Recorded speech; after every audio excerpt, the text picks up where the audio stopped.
Hello everyone. हम start करेंगे basics से। आज हम यहाँ पे सीखेंगे कि किस तरीके से हम कंपनी को क्रिएट कर सकते हैं। सबसे पहले हम देखते हैं कि हम गेटवे ऑफ टैली के होम पेज पे हैं। यहाँ पे हमारे पास कुछ ऑप्शंस होते हैं जो कि राइट साइड में होते हैं, जिनसे कि हम टैली से रिलेटेड बाकी काम कर सकते हैं। लाइक इसके अंदर है F1 अंडरलाइन। अंडरलाइन का मतलब हमेशा होता है कि alt, F2 date, F2 alt period, इसी तरीके से F3 alt company info.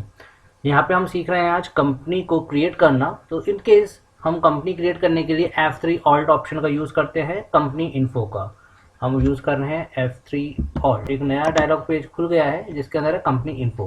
Company info के अंदर आता है select company, shut company, create company, alter company, change Tally, vault, split company, data backup, restore, quit. इसके अंदर हम देखते हैं कि एक लेटर, एक अल्फ़ाबेट बोल्ड लेटर में लिखा हुआ है, यानी कि वो हाईलाइट हो रहा है अलग से ही। इसका मतलब होता है वो एक शॉर्टकट की है इस टैली के अंदर। यानी कि अगर हम माउस यूज़ नहीं करना चाहते तो इन दैट केस हम वो शॉर्टकट की यूज़ करके भी हम उस ऑप्शन से काम कर सकते हैं। लाइक हम देखते हैं सेलेक्ट कंपनी में एस हो रहा है, शर्ट कंपनी में एच हो रहा है, क्रिएट कंपनी में सी ऑप्शन हाईलाइट हो रहा है। तो हम यहाँ पे सी ऑप्शन जैसे ही प्रेस करेंगे, यहाँ पे हमारे पास कंपनी क्रिएशन पेज ओपन हो जाएगा।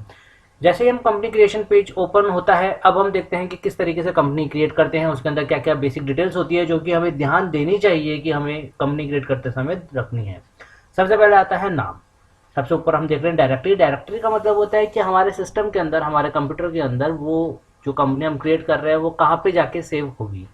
सेकेंड है नेम। नेम में हम यहाँ पे डालते हैं ABC लिमिटेड, ABC लिमिटेड। ये हमारे कंपनी का नेम आ गया है। अब आता है उसका मेलिंग एड्रेस, मेलिंग नेम आ जाएगा। उसके बाद उसका एड्रेस जो भी हम डालते हैं XYZ जयपुर, कंट्री का नाम, स्टेट, पिन कोड जो भी हमारे पास अवेलेबल है। फाइन। उसके बाद आता है फ़ोन नंबर। फ़ोन नंबर जो भी हमारे पास अवेलेबल है वो डाल देंगे। इसी तरीके से फिर मोबाइल नंबर, देन फैक्स अगर अवेलेबल है तो, ईमेल आईडी, वेबसाइट। ये बेसिक डिटेल्स डालना जरूरी क्यों है? कारण है कि जब भी हम कंपनी के अंदर कोई इनवॉइस क्रिएट करते हैं या कोई वाउचर क्रिएट करते हैं, तब वहाँ पे हमें अपना एड्रेस, नाम, phone number, mobile number, email, website अलग से डालना नहीं पड़ता है। बेसिकली सारी की सारी डिटेल्स कंपनी से रिलेटेड, कंपनी की मेलिंग डिटेल्स और कॉन्टैक्ट डिटेल वो यहाँ से पुटअप करके उस इनवॉइस के हेड पे लगा देता है। फाइन। इसके बाद हम आगे चलते हैं। यहाँ पर आता है फाइनेंशियल ईयर बिगनिंग फ्रॉम, यानी कि जिस साल से भी हमें काम करना है उस साल का हम फाइनेंशियल ईयर बिगनिंग फ्रॉम कर देते हैं। और इसके बाद हम यहाँ पे books beginning from, that means कि अगर हम अगस्त से हमारी बुक्स को बिजनेस स्टार्ट करा हमने अगस्त से, और अगस्त से बुक्स मेंटेन करना चाहते हैं, तो यहाँ पे अब डालेंगे 1 अगस्त। फाइन। लेकिन इस वक्त हमारा चल रहा है जून, तो इस समय हम इसमें डालेंगे 1/4/2019। हम बेसिकली यही डालते हैं 2020। उसके बाद है Tally vault password, if any. Tally vault password का मतलब होता है जब भी हम कोई कंपनी क्रिएट करते हैं और उस कंपनी का डेटा अगर हम सेव रखना चाहते हैं ताकि कोई थर्ड पर्सन आके उस डेटा को यूज ना कर सके या उसको व्यू ना कर सके, तो इन दैट केस हम यहाँ पे एक अपना पासवर्ड पुटअप कर देते हैं। पासवर्ड पुटअप करने से फायदा यह होता है कि जब भी अब हम कंपनी खोलेंगे तो हमें ही पता होगा कि उसका पासवर्ड क्या है, और हम उस पासवर्ड के थ्रू कंपनी के अंदर एंटर होकर काम कर सकते हैं। और जब हम लॉग आउट कर जाएंगे, उधर से कंपनी शट कर देंगे, तो कोई भी थर्ड पर्सन आके हमारी कंपनी का डेटा चेंज नहीं कर पाएगा, ना व्यू कर पाएगा। इससे हमारी कंपनी के डेटा की सिक्योरिटी बनी रहेगी। फाइन। इसी तरीके से रिपीट पासवर्ड करने के बाद यूज सिक्योरिटी कंट्रोल। अगर आप सिक्योरिटी कंट्रोल यूज करते हैं तो इन दैट केस ऑल्सो आपको पासवर्ड देना पड़ेगा। लाइक मैं यहाँ पे यस कर देता हूँ। यस करने के अंदर एडमिनिस्ट्रेटर पासवर्ड वापस से ये पूछ रहा है। उसके बाद इसके अंदर कुछ और फीचर्स ऐड हो जाते हैं। आइए उन फीचर्स के बारे में जानते हैं। सबसे पहले एडमिनिस्ट्रेटर के बारे में पूछता है क्योंकि हम जब भी कंपनी में लॉगिन करेंगे तब उस समय ये एडमिनिस्ट्रेटर का नाम और उसका पासवर्ड जरूर पूछेगा। उसके बिना हमें ये लॉगिन करने नहीं दे। कोई भी व्यक्ति हमारे कंपनी के डेटा के अंदर आके उसे ना तो चेंज कर सकता है ना व्यू कर सकता है। ये सिक्योरिटी पॉइंट ऑफ व्यू से बहुत जरूरी होता है। XYZ password 1 2 3 4 5 6, repeat 1 2 3 4 5 6।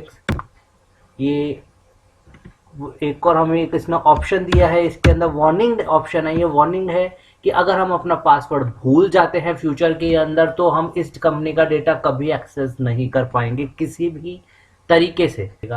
इसलिए ये एडवाइस है, बहुत ज़्यादा ज़रूरी होने पर ही इस पासवर्ड फीचर का यूज़ करें। फाइन। चलिए हम आगे देखते हैं।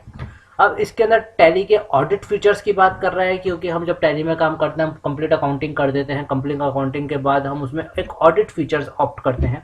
देखते हैं ऑडिट फीचर में क्या होता है। जैसे हम यस करते हैं तो उसका मतलब ये होता है कि जो भी एंट्री हम कर देंगे और उसके बाद हम ऑडिट, इसके अंदर एक फीचर एनेबल हो गया है वो कर लेंगे, तो उस डेटा को ये चेंज करने नहीं देगा। लाइक हम एग्जांपल लेते हैं, 31 ऑफ मार्च 2020 को हमारा अकाउंटिंग ईयर क्लोज हुआ। उस क्लोज होने के बाद हमने इसका ऑडिट प्रोसेस चालू करा। आज है जून, मैंने अगर इसका मई के अंदर इसकी ऑडिट कंप्लीट कर दी है और अब जून आ चुका है, तो इन दैट केस अगर मैंने इसमें ऑडिट ऑप्शन पे यस कर दिया है कि हाँ मैंने उस ऑडिट को कंप्लीट कर चुका हूँ, तो दैट मीन्स हम बैक में जाके या कोई भी व्यक्ति वापस आके या फिर एडमिनिस्ट्रेटर या फिर ओनर, ऑडिट करने के बाद ओनर भी उस डेटा को चेंज नहीं कर सकता है। उसके लिए पहले ऑडिट फीचर्स को नो करना पड़ेगा, डिसेबल करना पड़ेगा।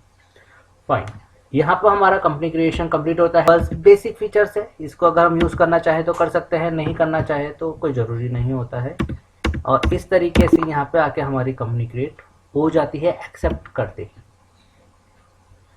आज के लिए इतना ही। इसके बाद हम सीखेंगे कंपनी क्रिएट करने के बाद लेजर्स किस तरीके से क्रिएट करते हैं, लेजर्स के अंदर स्टॉक आइटम कैसे क्रिएट करते हैं, डिफरेंट लेजर डिफरेंट तरीके से कैसे क्रिएट किया जाता है, उसके अंदर क्या क्या चीज़ें बेसिकली हमें क्रिएट करनी जरूरी है, क्या नहीं है।